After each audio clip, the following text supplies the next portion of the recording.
Hi, this is Honour.R Sithole here at Inside Fitness 360, and I'm joined by Jay Barnett, life changer, motivational speaker, life coach, teacher, MFT intern. How are you doing today, Jay? Man, I'm doing good. That's a lot of titles, man. Yeah, man, because you do it all, man. You do it all. So there's no other man I'd have this conversation with, sir, other than you. Now, getting right into it, why do you think mental health is so important for men in the 21st century? So, Man, that's a loaded question, and Yeah. it's a loaded question because it's such a monolithic issue when you look in our culture and our society. Because you have it's a lot of I believe in this day and age a lot of toxic masculinity where men don't feel that they can be vulnerable about their feelings and their emotions, and I think a lot of it is it's been shaped and reared around just society and just the culture of feeling that we're weak if we show emotions, and we're weak if we cry, and we're weak if we say something hurt. I mean, it goes all the way back to being a kid. If if a boy fell, hey, don't cry, dry your eyes. Oh yeah, that boy man up. I Yeah, remember or that man boy, up, man you know up, what I yeah. mean? And Yeah. so, I think that Yeah. term has really, is really have numbed the emotional sensors of men. And so emotional health and mental health is important for men because they got to have an outlet. When you see a lot of these men who are not able to control their anger and their aggressive nature, this is a sign of men who never learned how to be emotional and learn how to really be able to express themselves in a healthy way. And so being able to be in the company of men who can do so, or to be guided by a clinician or a counselor is important to help these men to see that opening up and releasing these issues, these pain, these hurts, is important for them to have that space to be able to share their thoughts and feelings. Yeah, man, I could not agree anymore. Now, as a practicing therapist for about 10 years, I realized that normally when men come to see us, it's almost too late. You know what I mean? So what would you say to men who are contemplating out there to go for therapy? I'm sure you've seen that in your personal life.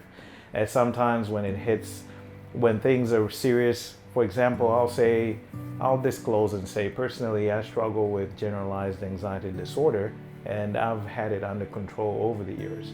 But over the years, because I was never taught how to manage emotions, so I had no benchmark to even understand that there's something going on with me. So what would you say to guys like me who suspect that something is wrong but don't know what's next step to take?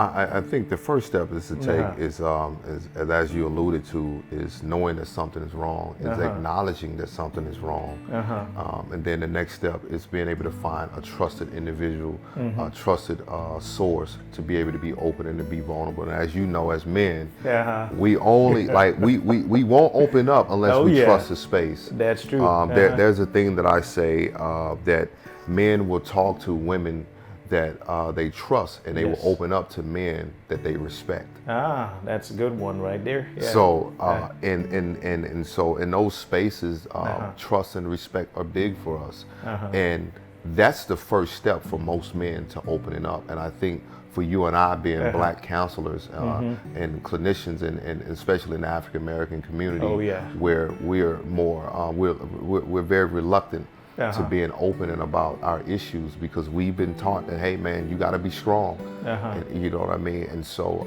I think we have a great position to be able to usher these men in, to help them foster in those different spaces of vulnerability, to allowing them to see that, hey, we get it, we've been there. Because most men just wants to know that you can allow them to be open about their feelings and not judge them in Oh yeah, that's a big one, because I think for me that was an issue. I was afraid to be judged. But what to expect when people come to therapy, because it's a judgment-free zone, right? It's a safe place where you can be yourself and you can talk to somebody, and we're not going to here to correct you. We're just going to partner with you and allow you to explore your life from different angles and suggest different options. Because the goal is just to make you live a life that you are fully as an individual that you're created to live as, you know. Now, the misconceptions of therapy. What have you heard from that? Well, the misconception of therapy is people think that, you know, you're going to come in here and we want you to tell us all your business. And I think also people feel that therapy is a bad thing. The misconception is that when they come into therapy is that something is wrong with them. It's not so much as that something is wrong with you, it's what is wrong within the system that you're trying to operate in. Oh, that's excellent there. And so I think for, you know, as a clinician or therapist or counselor, whichever term people like to use, I see individuals as systems. And of course, we're all trying to get them to understand the system that they live in, but also the system that they're trying to work within. And so allowing them to understand that all of these systems only function according to the patterns of behavior, to the language, and to whatever functionality that you have given it to function. Because if you have allowed dysfunction to be the function for your system, of course that is going to be the driving force to how that system is ran. And so so many times people think that we're trying to tell them what to do, and really, as I say, I just make suggestions. Yes. And that's it. You know what I mean? Wow, that's excellent. That is really an excellent approach. Now, and it is really important to check that system, as you're saying, for emotional residue, because it's a system, and if it's not continuously checked, like even your car, you take it for a service, right, for an oil change. As we go through life, we experience a lot of different difficult issues, and if we don't tackle them, there's going to be residue in us. And that residue, if it's not cleaned out and if it's not expressed in a healthy way, we're actually acting it out somewhere. So I love what you said about this system. Well, we'll just leave it there for today.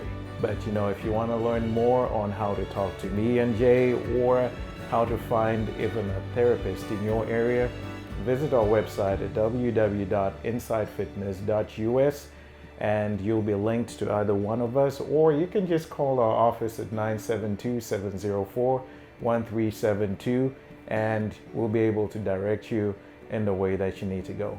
Thank you for watching, and we'll be talking to you soon.